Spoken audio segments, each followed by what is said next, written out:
우리 그리스도인의 정체성을 세상의 빛이라 이렇게 우리 앞에 본문에서 얘기를 했습니다. 세상의 빛이라는 말은 너무나 이렇게 귀한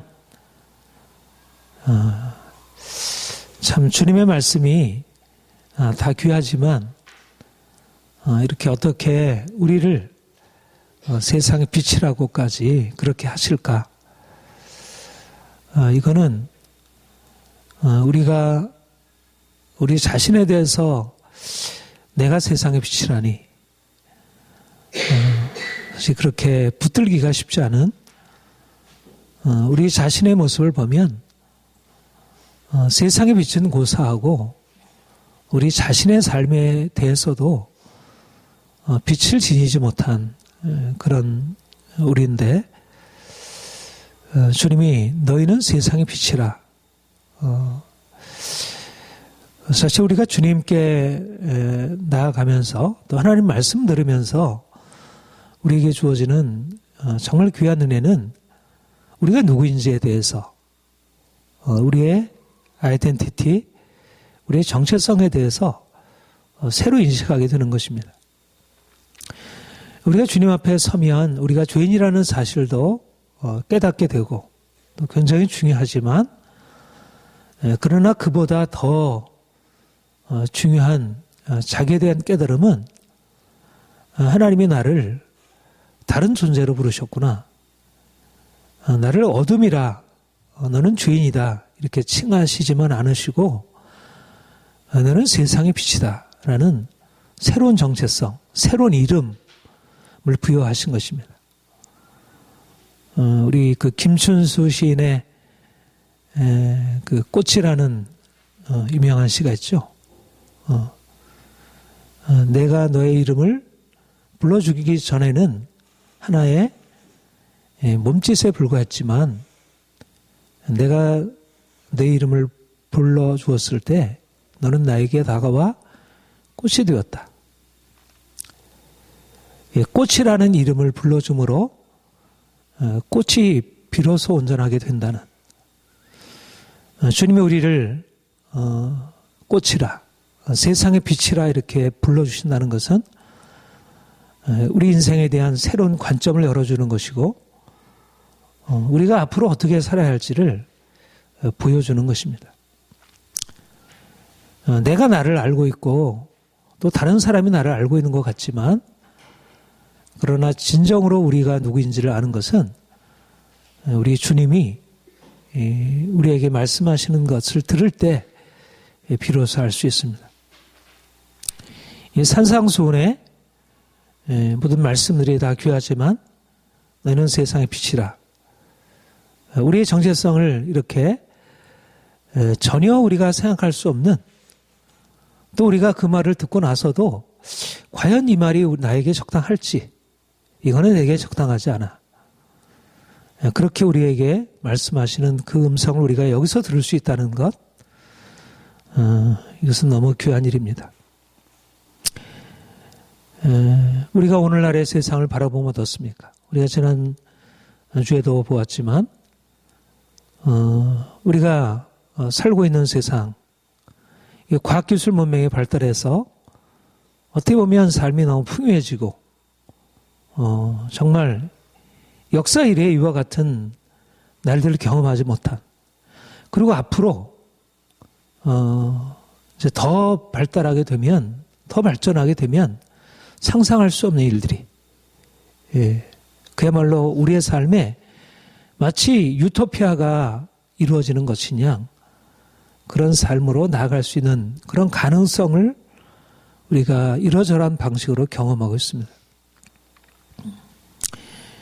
이런 세상이 주어지다니 그렇게 우리를 놀랍게도 하지만 그러나 또 한편으로 세상이 우리가 이제까지 경험하지 못했던 위험한 세상으로 나아가고 있습니다. 내가 정확하게 이름이 기억이 안 나는데 위험 사회다.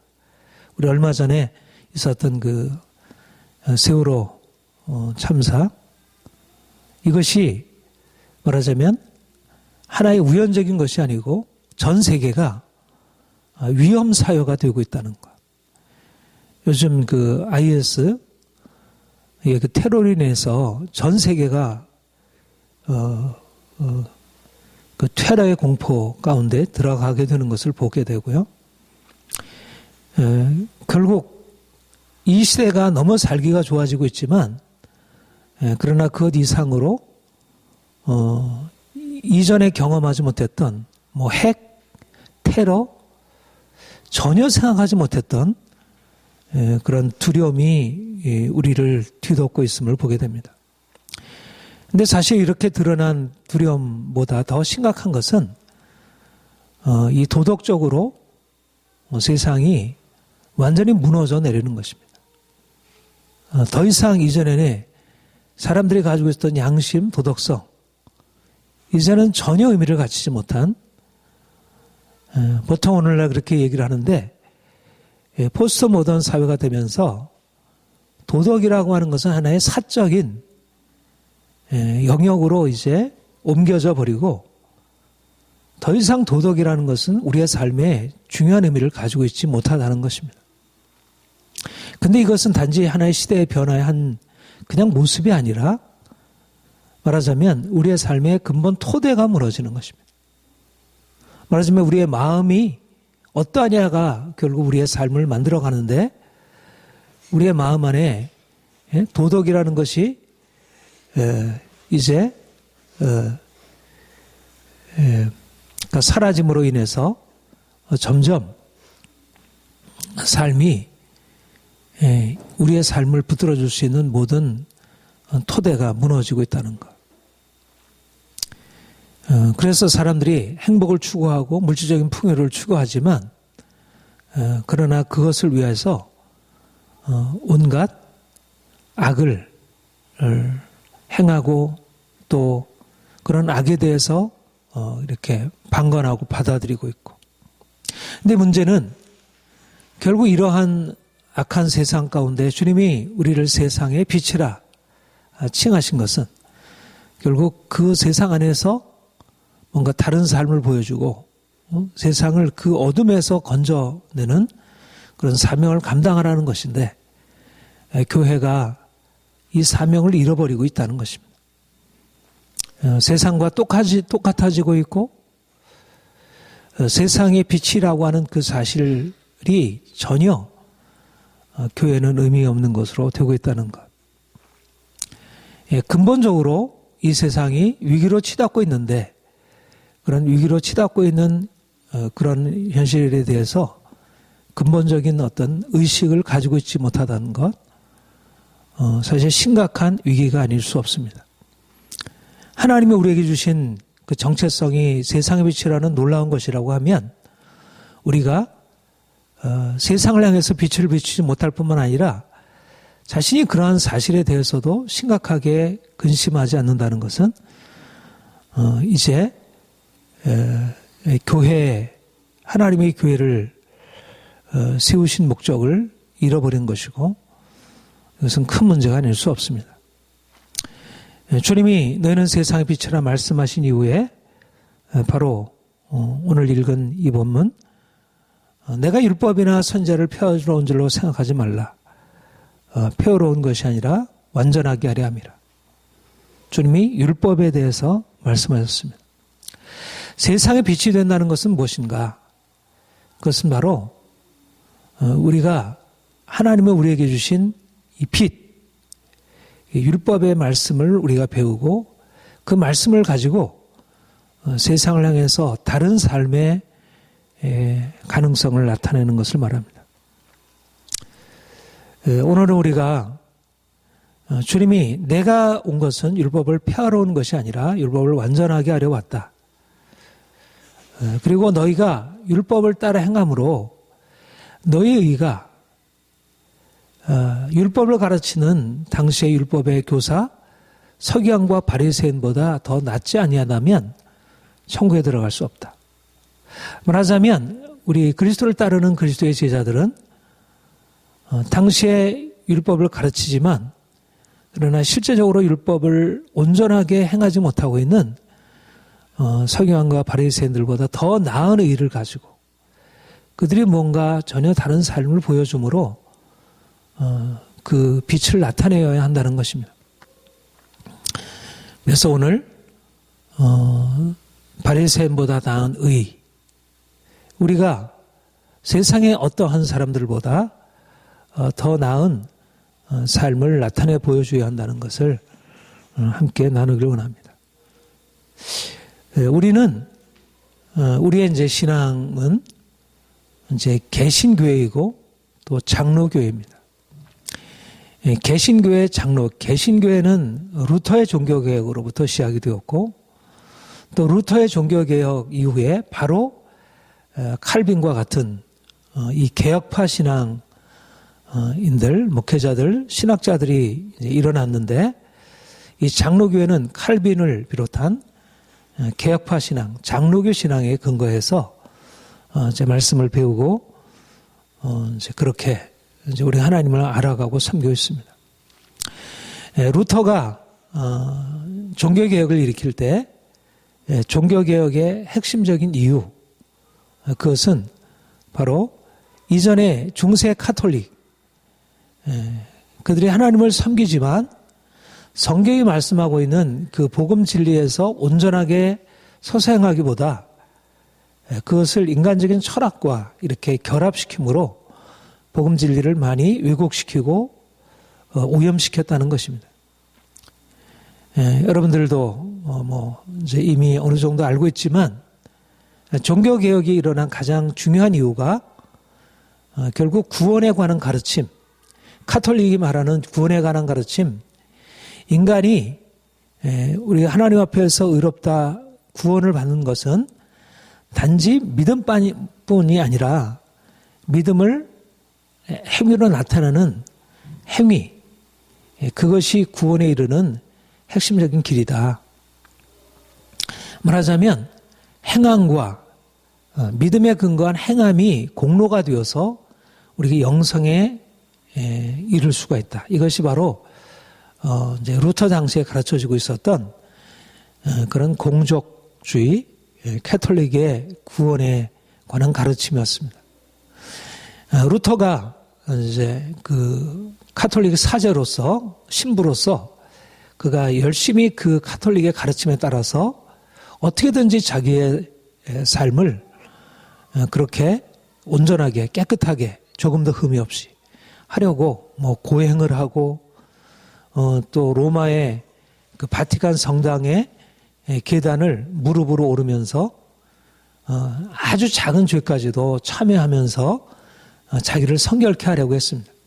그런데 그가 그렇게 하려면 할수록 깨닫게 되는 것은 자신이 하나님 앞에서 자신의 행함으로 의를 이룰 수 없는, 그래서 하나님의 무서운 심판 아래 속한 자라고 하는 사실을 깨닫게 되었고, 그가 절망하던 중에 하나님께서 그에게 오직 의는 믿음으로 말미암아 살리라고 하는 이신칭의 복음을 깨닫게 하신 것입니다.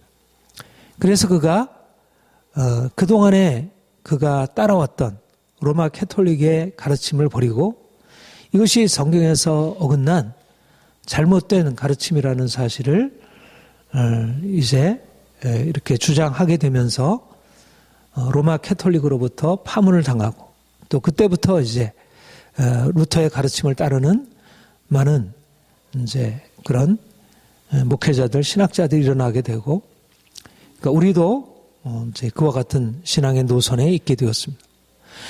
우리가 하나님 앞에서, 거룩하신 하나님 앞에서 우리가 어떻게 설 수 있을까? 누가 우리의 행위를 온전하게 거룩하게 해서 깨끗하게 해서 그분 앞에 설 수 있을까? 어느 누구도 하나님 앞에 자신의 의를 가지고 설 수 없다는 것. 그래서 우리가 하나님의 심판을 이길 수 있는 유일한 근거는 우리 자신의 어떤 선한 행위가 아니라 하나님이 우리를 위해서 허락하신 하나님의 사랑, 십자가에 나타나신 그 사랑으로 우리가 그의 피를 의지하고 믿을 때 우리의 죄를 씻음받고 값없이 의롭다함을 받는다는 것. 이런 이신칭의 교리가 우리에게 있어서 복음의 핵심으로 받아들여지게 되고, 그래서 우리가 하나님 앞에 설 때 우리가 정직하지 못하고 우리가 다른 사람 미워하고 우리의 삶에 많은 죄악이 있지만, 그럼에도 불구하고 우리는 예수 그리스도를 믿음으로 우리가 죄에서 벗어나고 우리가 하나님의 심판을 이길 수 있다는 그런 확신 가운데 이르게 되었습니다. 이것이 바로 종교개혁의 이신칭의 가르침이고, 우리가 이 복음 진리를 깨닫게 됨으로써 우리 하나님의 은혜 안에 값없이 들어가서 얼마나 우리 이제 개신교 이 값없는 구원의 은혜에 관한 가르침을 듣고 여기에 따라 섬기는 우리 개신교에 속한 성도들은 얼마나 행복한지. 내가 비록 하나님 앞에 온전하지 못하지만 주님이 나를 위해서 흘리신 피로 내가 깨끗함 받고 그분의 보좌 앞에 담대히 설 수 있다는 것, 이것이 우리에게 주어진 너무나 귀한 은혜의 사실들이고요.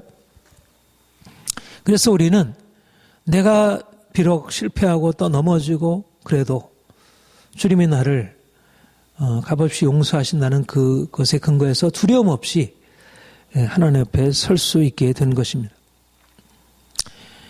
우리는 바로 이러한 종교개혁의 전통 안에서 하나님의 은혜 안에 살고 있는 사람들입니다. 그런데 오늘날 이런 이신칭의 교리가 실질적으로 우리의 삶에 힘이 되고 능력이 되어야 하는데, 사실 우리가 은혜 안에서 온전한 평안을 누리고 살아가기보다 사실 많은 걱정, 근심, 두려움 가운데 여전히 살아가고 있습니다.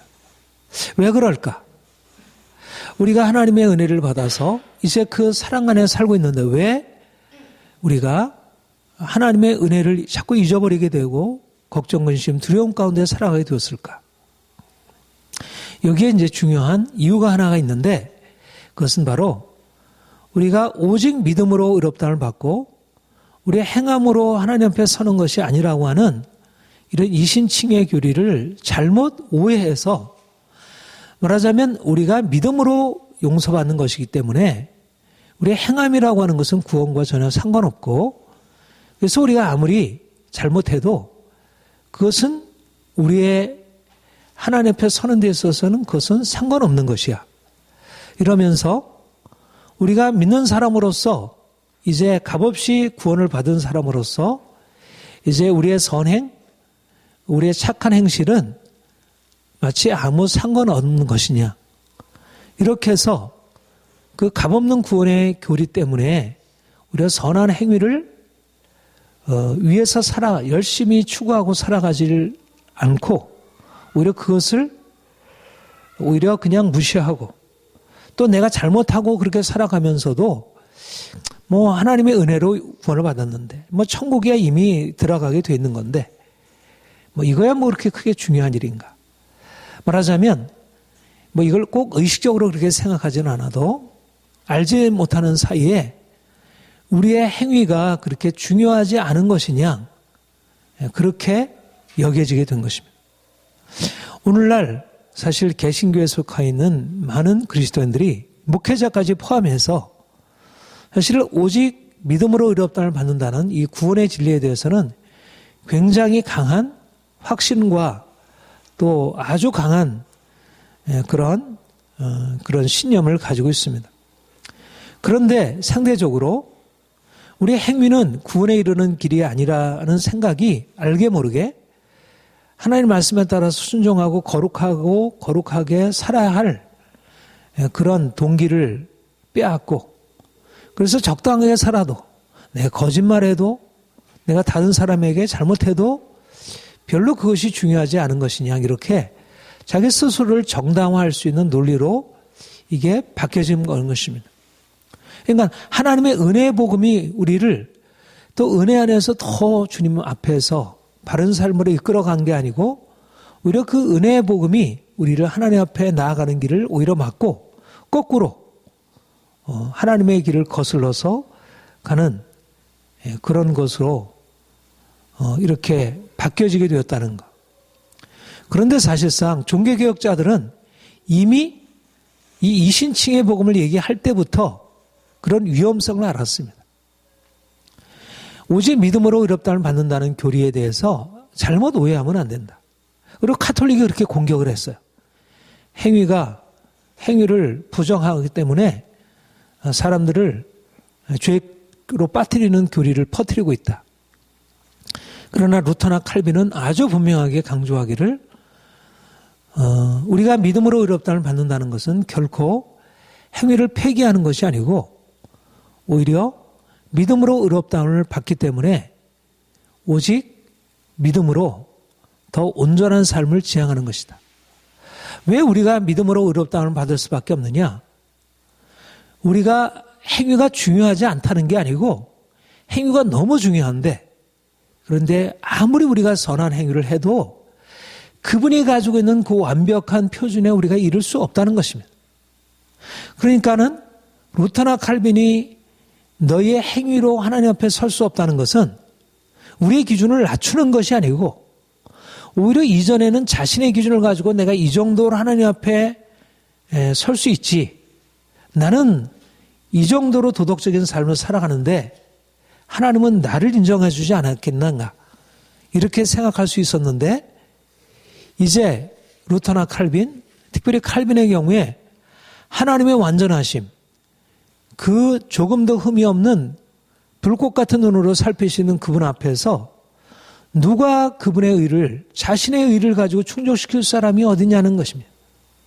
그러니까 우리가 아무렇게나 살아도 된다는 게 아니고 그 거룩하신 하나님 앞에서 누구도 어떤 도덕가도 어떠한 양심적인 흠이 없는 사람이라 할지라도 공자 소크라테스라 하더라도 누구도 자신의 의를 가지고 하나님 앞에 설 사람은 아무도 존재하지 않는다는 것.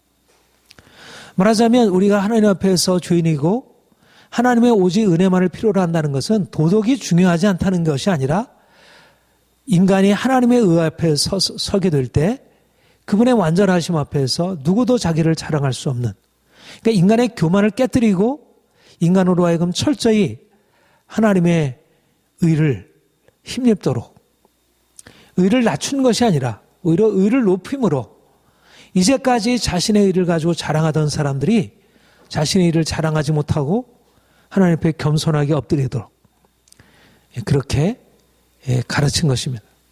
그래서 사실은 종교개혁의 가르침을 받았던 개신교의 카톨릭이 속한 나라와 카톨릭이 지배하던 나라와 개신교가 지배하는 나라를 비교해 보면 개신교가 지배한 나라들이 훨씬 더 도덕적인 기준들이 높았음을 보게 됩니다.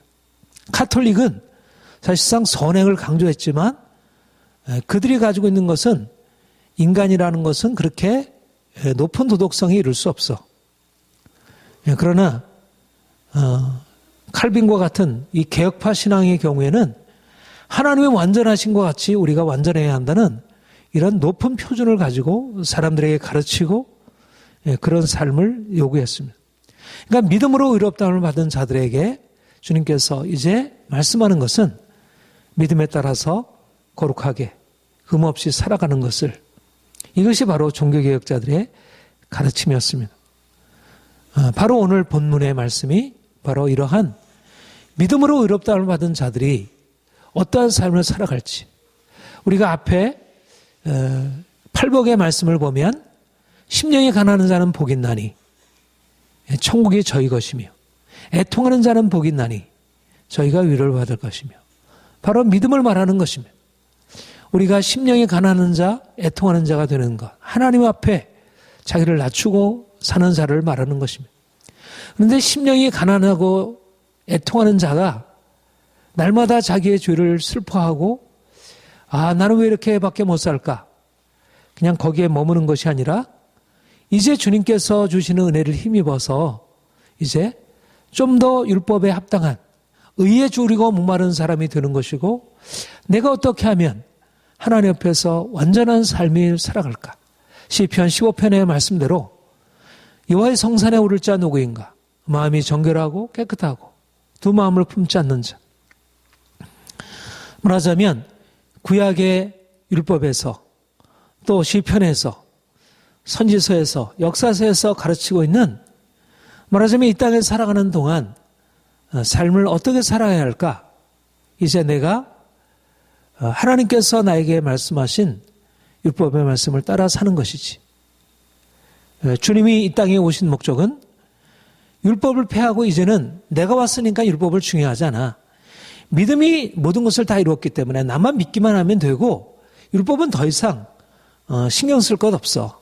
뭐 그렇게 예수를 믿는데 그렇게 세세하게 신경 쓰면서 이것도 하지 말고 저것도 하지 말고 그렇게 얽매여서 할 것 없겠어. 그리스도께서 너에게 자유를 주셨는데 이제는 이러나 저러나 너는 천국 가게 되는 거죠. 어떻게 사람들이 그렇게 자신의 행위를 가지고 이룰 수 있겠어. 그거는 내가 너에게 주는 게 아니야. 이런 식으로 사람들을 자유케 하는 것이 아니라는 것입니다.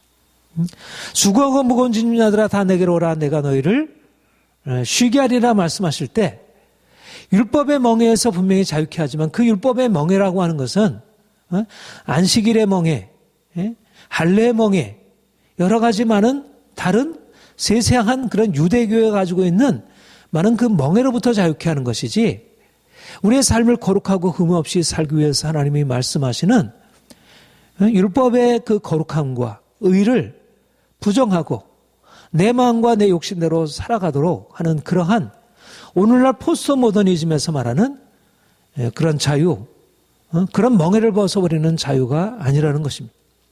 주님이 말씀하는 것은 내가 온 것은 율법이나 선지를 폐하러 온 것이 아니라 완전하게 하려 함이라. 주님이 우리에게 내가 이제 너의 행위로 말미암아 의롭다함 받는 것이 아니라 나를 믿는 믿음으로 의롭다함을 받는다. 그렇게 우리에게 말씀하실 때 그 믿음의 의미는 우리의 행위가 이제 아무런 상관없이 되는 것이 아니라 이전에는 우리의 행위로 아무리 애써도 노력해도 할 수 없었던 것을 이제는 주님이 우리에게 오셔서 이제 내가 너희에게 이와 같은 것을 행할 수 있는 힘을 줄 테니 너는 나의 능력 의지에서 이렇게 행해라. 실제적으로 주님은 이제 우리의 삶을 이제까지 살아보지 못했던 빛으로의 삶, 우리가 이전에는 어둠 가운데 있었지만 이제는 우리가 주의 빛 가운데서 새로운 인생을 살아가도록 그렇게 만들어 놓으시고 그렇게 명하신 것입니다. 누구든지 이를 행하며 가르치는 자는 천국에서 크다 일컬음을 받으리라. 하나님의 계명을 지키며 행하는 자, 그렇게 가르치는 자는 천국에서 크다 일컬음을 받으리라. 기독교는 단지 양심, 도덕, 윤리가 아닙니다. 하나님의 은혜를 받은 자, 하나님의 사랑을 받고 내가 어떻게 하면 양심적으로 살까? 어떻게 하면 내가 깨끗하게 살까? 그렇게 자기 자신을 돌아보고 씨름하는 그런 도덕적인 삶을 말하지 않습니다. 하나님이 우리에게 말씀하는 것은 율법을 우리가 지켜 행하라고 하는 것은 하나님이 내게 베풀어 주신 그 사랑, 그분의 사랑에 응답하는 것입니다. 율법도 사실상 십계명에서도 나는 너희를 애굽에서 인도해낸 여호와라. 율법을 하나님이 이스라엘 백성들에게 주실 때 그 율법의 의미는 단지 도덕적인 규율이 아니라 단지 도덕적인 규율을 넘어서서 하나님의 이 구원의 긍휼과 그 사랑에 응답하는 이스라엘 백성들의 그런 언약적인 응답의 삶을 말하는 것이었습니다. 더군다나 우리는 이제 그리스도 안에서 십자가의 사랑과 용서를 경험한 사람들입니다. 우리가 율법에 따라 살아가는 것은 억압적인 규율, 만약 그것을 행하지 않으면 우리가 벌받을 것 때문에 두려워서 행하는 그런 두려운 율법이 아니라 하나님이 우리를 이제 그의 축복으로 인도하시기 위해서 허락하신 이 사랑과 정의의 율법을 따라서 우리가 살아가므로 우리가 이 땅에 살아갈 때 정말 견고한 토대 위에 살아가게 되고 또 하나님이 예비해 놓으신 그런 축복을 향해서 가나안 땅의 축복을 향해서 우리가 들어갈 수 있도록 이것은 우리를 얽매는 율법이 아니라 하나님이 우리를 이제 축복하시기 위한 우리의 그런 길로서 하나님이 우리를 위해서 허락하신 것을 받아들이고 살아가는 것입니다. 이제 우리가 하나님의 말씀을 읽고 배울 때 시편 1편에서의 말씀처럼 율법을 즐거워하여 주야로 묵상하며 그 말씀이 우리의 삶의 능력이 되어서 우리의 삶을 그 말씀의 토대 위에 세우고 우리가 교회에 나와서 하나님을 예배하고 하나님의 말씀을 듣고 맞아. 내가 이렇게 살면 안 되지. 내가 이렇게 거짓말하면 안 되지. 내가 이렇게 욕심부리면 안 되지. 내가 이렇게 다른 사람을 해하면 안 되지. 내가 이 좀 더 선하게 베풀며 또 사랑하며 섬기며 살아야지. 내가 그렇게 율법의 말씀 안에서 내 자신을 돌아보고 그래서 이제 칼빈과 같은 이는 거울이라고 말을 했습니다. 거울의 비침을 받고 내가 얼마나 하나님 말씀에 떠나 살아왔는지 나의 어둠을 비침받고 그래서 이제 그의 피로 씻음받고 그리고 좀 더 내가 성실하게 좀 더 건강하게 옳게 바르게 살아가도록 그렇게 우리의 삶을 만들어가는 것입니다. 야고보서에서 말씀하는 대로 행함 없는 믿음은 죽은 믿음입니다. 우리가 오직 믿음으로 말미암아 의롭다움을 받지만 그러나 그 믿음이라고 하는 것은 어떤 믿음이냐 하면 율법의 말씀을 따라서 지키고 보다 더 하나님을 기쁘시게 의롭게 거룩하게 살아가는 것입니다. 오늘날 많은 사람들이 예수를 믿는다고 하지만 그러나 그들의 삶 가운데서 내가 믿음으로 살아가는 삶을 씨름하지 아니하고 여전히 죄악 가운데 있으면서도 자신을 변명하고 있는 것은 그것은 그야말로 병든 것이고 그것이야말로 비정상적인 것입니다. 여러분 이 시대가 어둠에 속했습니다. 점점 사람들이 옳고 그름을 제대로 판단하지 못하고 오늘날 포스트 모더니즘 이런 현대 철학적인 흐름들이 사람들로 하여금 이 어리석은 삶을 오히려 지혜로운 삶으로 받아들이고 오히려 병드는 삶을 오히려 건강한 것처럼 받아들이도록 그렇게 사람들을 미혹하고 있습니다. 우리가 율법의 말씀에 비추임 받아서 내가 이렇게 살면 안 되지. 이렇게 살면 내가 죽지. 두려움으로 율법은 우리에게 건강한 두려움을 가져다 주고 그렇잖아요. 우리가 만약 몸의 건강을 해치는 일을 하면서도 우리에게 두려움이 없다면 내가 이렇게 술 먹다가 내가 죽지. 내가 이렇게 몸을 함부로 관리하다가 내가 죽지. 이런 두려움이 있어야 자기 자신을 건강히 지킬 수 있듯이 우리가 율법의 말씀을 우리가 바로 깨닫게 되면 우리에게 정상적인 두려움, 우리의 삶을 회복시킬 수 있는 두려움이 회복되고 그래서 우리의 하나님의 말씀에 따라 살게 되면 삶이 더욱더 견고한 기초 위에 세워지게 되는 것입니다. 주님이 이렇게 우리에게 귀한 율법을 주신 것입니다. 율법은 우리에게 얽매는 우리가 거기서 벗어버려야 할 그런 멍해가 아닙니다. 오늘날 현대인들 잘못된 철학에 의해서 오염되어 있는 현대인들의 생각같이 율법은 그렇게 우리를 얽매는 것이 아닙니다.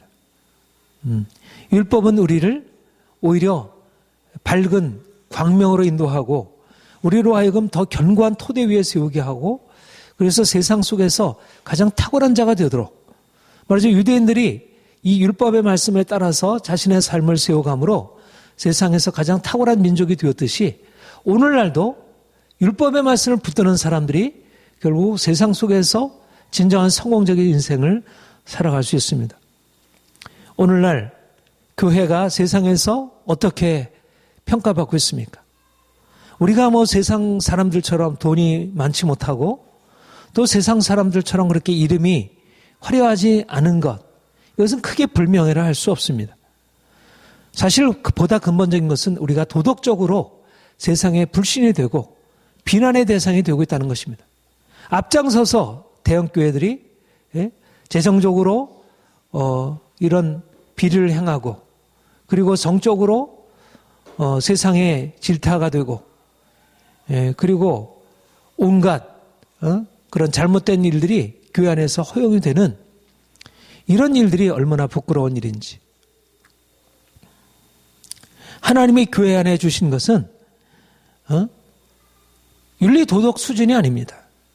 그 말은 윤리도덕이 중요하지 않다는 얘기가 아니라 윤리도덕을 능가하는 윤리도덕은 그야말로 아래 있는 기준이고 인간의 기준이고 하나님이 우리에게 말씀하시는 교회 기준은 하나님의 기준, 세상의 빛이 되라고 하는 하나님의 기준을 교회 안에 요구하십니다.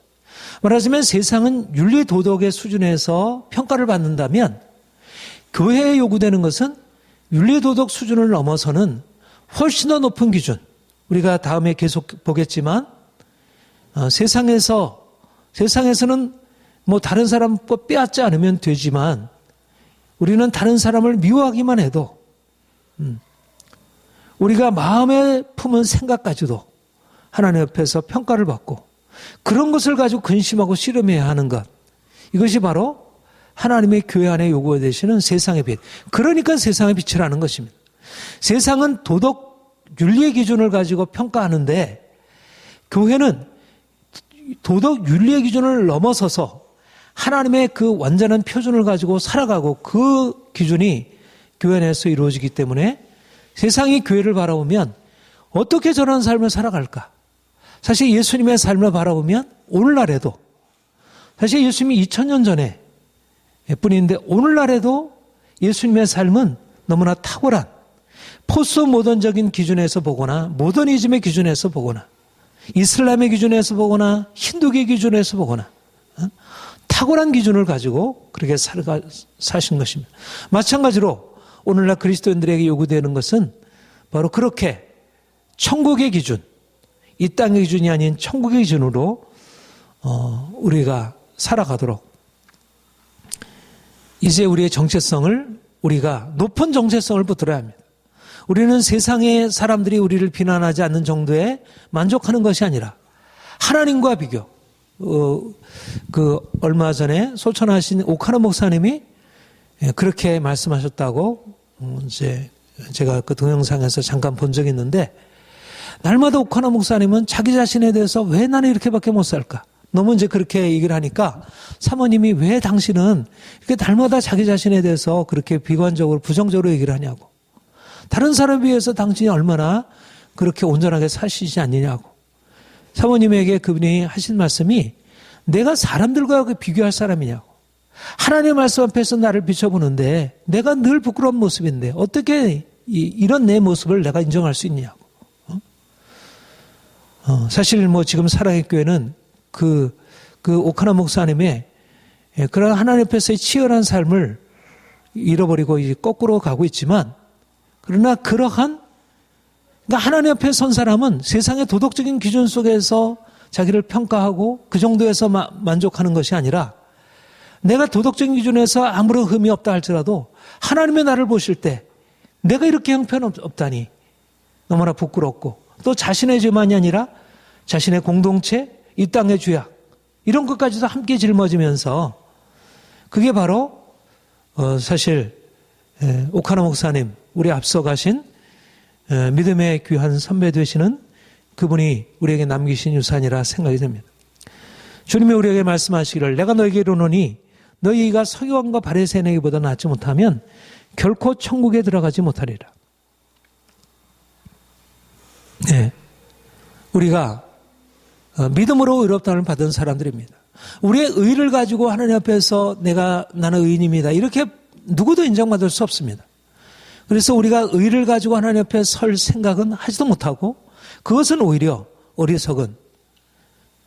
그러면 우리가 이제 우리의 행위, 우리가 의롭게 살아가는 것은 하나님 앞에 서는 데 있어서 우리의 천국에 들어가는 데 있어서 전혀 무관한 것인가. 본문에 분명히 말씀하기를 너희 의가 바리새인과 서기관에게보다 낫지 못하면 결단코 천국에 들어가지 못하리라. 이것은 우리가 믿음으로 말미암아 구원 얻은 이후에 또 도덕적인 기준을 주님께서 또 요구하신다는 개념이 아니라 우리가 가지고 있는 믿음의 성격이 어떤 것인지 우리가 정말 주님을 믿는다면 우리가 정말 주님의 용서를 안다면 그 한량없는 사랑을 우리가 정말 경험한 사람이라면 세상 사람들이 가지고 있는 기준에 따라 살 수 없다는 것입니다. 어떻게 믿음으로 구원을 받은 자들이 하나님의 사랑을 경험한 사람들이 어떻게 세상 사람들이 살아가는 방식으로 어떻게 세상 사람들이 적어도 자기의 도덕적인 기준을 가지고 살아가는 것보다 못하게 그렇게 살아갈 수 있을까? 말하자면 우리는 날마다 심령이 가난한 자 되어 애통하고 근심하는 자, 의에 줄이고 목마른 자 되어 하나님 내가 하나님 앞에 서기를 원합니다. 마음이 청결한 자 되기를 간절히 사모하고 하나님 앞에 자신을 부끄러워하고 날마다 그 일을 추구하는 자들이지.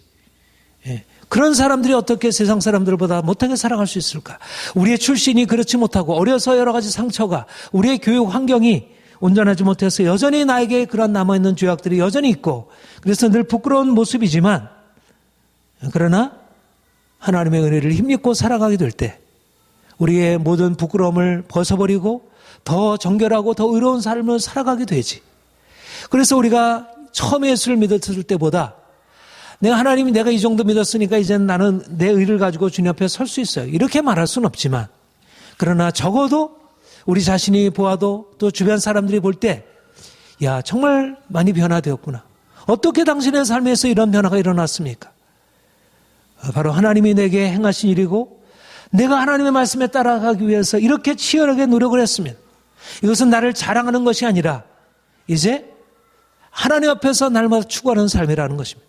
이것이 바로 개혁파의 영성입니다. 칼빈이 그의 기독교 강에서 가르치는 것이 바로 이것이었습니다.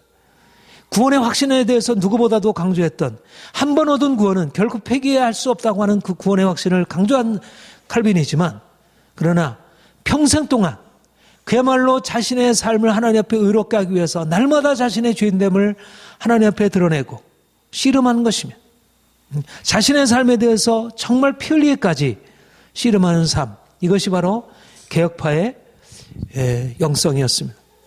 오늘날 우리는 날마다 하나님 앞에서 자신의 부끄러움을 고백하고 애통하며 근심하는 자 되어 하나님 내가 이렇게 또 하나님 앞에 온전하게 서지 못했으면 내가 이렇게 더 부끄러운 모습입니다. 하나님의 나를 불쌍히 여겨주시고 내가 하나님 앞에도 온전하게 서기를 원합니다. 우리는 우리 자신의 의에 만족하는 사람이 아닙니다. 자신의 행위를 가지고 서러운 사람들처럼 불교인들처럼 캐톨릭처럼 내 행위가 이 정도 됐지 이렇게 해서 하나님 앞에서 그 의를 가지고 서려고 하는 사람들이 아니고 내 의를 가지고 하나님 앞에 설 수 없는 자임을 아는 무엇보다도 우리는 자신의 죄인임을 인정하는 그런 사람들로서 하나님 앞에 의인인 것입니다. 내가 죄인임을 인정하지 못하는 사람은 진정으로 하나님을 만나지 못한 사람입니다. 내가 아무리 의롭다 할지라도 내가 아무리 도덕적으로 성결할지라 할지라도 적어도 그 자신의 삶에 대해서 하나님 앞에 부끄러워할 줄 모르고 자기가 늘 부끄러운 존재라고 하는 사실을 인정하지 못한다면 그는 하나님 앞에 서 있는 것이 아니라 그는 하나님을 잊어버리고 다시 사람들 앞에 선 것입니다. 마치 누가복음 18장에서 바리새인이 하나님 앞에 기도하기를 하나님여 감사합니다. 내가 저 바리새인 저 세리와 같지 아니함을 감사합니다. 나는 토색하지 아니하고 나는 불의하지 아니하고 나는 11조와 온갖 하나님 앞에서 금식하며 하나님의 의를 따라 행했습니다. 그런데 죄인 세리는 하나님 앞에 멀리 들어 얼굴을 하나님 앞에 들지도 못하고 하나님이여 나를 불쌍히 여기소서 내가 죄인으로서이다. 하나님이 의롭다 하신 것은 도덕적인 바리새인이 아니라 하나님 앞에서 자신을 부끄럽게 여기고 하나님의 긍휼을 구하는 죄인 세리였습니다. 우리가 하나님 앞에서 자신의 의를 가지고 선다면 그 의는 오히려 하나님 앞에서 가장 큰 죄, 교만의 죄로 하나님 앞에 보이게 될 것입니다. 그러나 우리가 이렇게 우리 자신의 의로 하나님 앞에 설 수 없는 자임을 고백할 수밖에 없지만 날마다 우리 자신의 죄를 깨닫고 하나님 앞에 나아가 근심하며 우리의 삶을 바꿔가는 것입니다. 애통하며 근심하며 하나님 앞에 씨름하는 것과 우리가 의롭게 살아가는 것은 서로 모순되는 것이 아니라 같이 가는 것입니다. 그렇지 않아요. 우리가 날마다 자신의 삶에 대해서 애통하며 근심함이 있기 때문에 의에 졸이고 목마름이 있기 때문에 우리의 삶에 그런 변화가 일어나는 것이고 그리고 그 변화가 우리가 점점 더 만약 우리 스스로의 힘으로 이렇게 하려고 한다면 우리가 그 변화에 온전히 이룰 수 있겠습니까? 그런데 놀라운 사실은 너는 세상의 빛이라 말씀하신 그가 우리에게 그냥 말씀만 하시고 그냥 우리를 버려둔 것이 아니라 주의 성령으로 말미암아 우리를 그리스도와 함께 연합하게 해서 우리 스스로 행할 수 없는 일들을 우리가 그의 은혜로 말미암아 할 수 있도록 너희는 주 안에서 빛이라 그러므로 빛의 열매를 나타내라 말씀하시고 실제적으로 우리가 그렇게 살아갈 수 있도록 성령께서 우리 안에 행하시고 날마다 우리가 죄에 대해서 죽고 의로운 삶을 살아갈 수 있도록 하시는 것입니다. 주님이 우리에게 빛을 비추어 깨닫게 하실 뿐만 아니라 우리를 좌절케 하시고 절망케 하실 뿐만 아니라 그 은혜를 힘입어서 이제 우리가 죄에 대해서 이기고 승리의 삶을 살아갈 수 있도록 우리의 욕심 깨뜨리고 우리가 보다 성결한 삶 살아갈 수 있도록 세상이 죄 아래 종속되었고 거룩함으로 나가지 못한다면 우리는 주의 말씀을 쫓아서 거룩한 삶으로 살아갈 수 있게 되는 것입니다. 이것이 놀라운 기적입니다. 주님이 우리를 죄에서 해방시키셨고 우리는 같은 조건으로 살아가는 사람이 아니라 이제는 다른 조건, 우리가 그리스도와 연합한 자, 접붙인 자, 그의 생명 우리에게 역사하는 자, 너희가 내 안에 거하라 내가 너희 안에 거하면 너희가 과실을 많이 맺나니 너희가 스스로 아무것도 할 수 없지만 그러나 너희가 내 안에 거하면 너희가 할 수 있다. 그래서 주님이 우리에게 너희는 바리새인의 의보다 낫지 못하면 결단코 천국에 들어가지 못하리라. 이것은 우리의 행위를 강조하는 것이 아니라 사실상 행위를 넘어서 그리스도의 은혜가 우리에게 그렇게 이미 주어지고 있다는 것입니다. 우리가 날마다 그 은혜를 의지하고 나가면 이제까지 이룰 수 없었던 그런 놀라운 변화가 우리에게 나타나게 됩니다. 이것이 바로 교회가 가지고 있는 놀라운 영광이고 특권입니다. 하나님은 주의 교회를 세상의 빛이 되기 위해서 세우셨습니다. 우리가 인간으로 어떻게 인간이 인간에게 빛이 될 수 있겠습니까? 다 같은 죄인이고 다 같은 어리석은 죄인 존재들인데 우리가 다 같이 그냥 용납하고 받아들이고 묵인할 수밖에 없는 존재들이 있습니다. 주님이 우리에게 세상의 빛이라고 하는 것은 우리가 가지고 있는 가능성을 넘어서 하나님의 가능성, 하나님이 우리를 그리스도에 연합하게 해서 우리가 이제까지 살아갈 수 없는 삶을 살아갈 수 있도록 성령으로 말미암아 우리에게 역사하고 있는 것입니다. 이제 교회는 세상을 향하여 하나님께서 나타내시고자 하는 그 놀라운 의의 기준을 나타내고 실제적으로 그 의의 기준을 말로 선포할 뿐 아니라 실제적인 우리의 삶을 통해서 보여줄 수 있습니다. 하나님이 그래서 우리 산상수훈은 단지 우리에게 이상을 제시해 주는 것이 아니라 실제적으로 우리에게 그러한 삶을 살아갈 수 있도록 우리를 도전을 주고 여러분 간디마저도 힌두교 진실한 힌두교 교인이었던 간디마저도 이 산상수훈을 붙들고 자신의 삶을 성결하게 하고 보다 의롭게 함으로 하나의 오늘날의 역사의 마치 성자와 같은 그런 위치에 이룰 수 있었습니다. 하물며 생명 없는 힌두교인 간디조차도 그렇게 큰 역사를 변화시키는 일을 할 수 있었다면 그리스도의 생명을 가진 자들이 그리스도의 생명의 능력을 가지고 살아가는 사람들이 어떻게 세상 앞에 부끄럼 당하고 세상 앞에 아무런 영향력을 나타내지 못하는 삶을 살아가겠습니까? 주님이 우리에게 오셔서 이제 말씀하시고 행하시고자 하는 것은 너희가 세상의 희망이다. 세상이 너희로 인하여 변화될 것이다. 주님이 우리에게 말씀하시는 것은 우리가 이제까지 이룰 수 없었던 일을 이제 시작하신 것입니다. 우리가 주의 능력 의지해서 이제 나아가 주의 빛 비추고 그래서 세상 한가운데 참으로 하나님이 얼마나 놀라우신 분이신지 예수 그리스도께서 얼마나 크고 위대한 이름을 가지고 계신 분이신지를 나타낼 수 있기를 원합니다. 여러분들을 주께서 반드시 이러한 놀라운 비전으로 이끌어 주시고 사용하시리라 믿습니다. 함께 기도하겠습니다.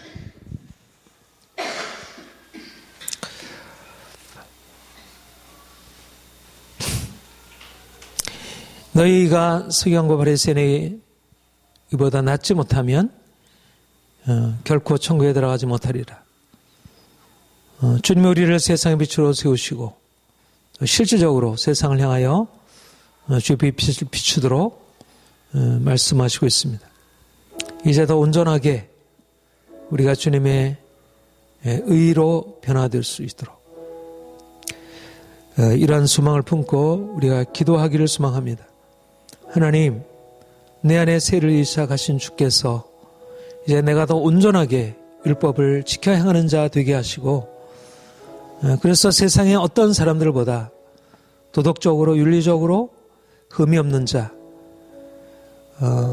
우리의 마음과 생각과 우리의 모든 것이 온전히 주 앞에 설 수 있는 자가 될 수 있도록 우리를 바꾸어 주옵소서. 우리를 통해서 이 세상이 변화되는 것을 보기를 원합니다. 함께 기도하겠습니다.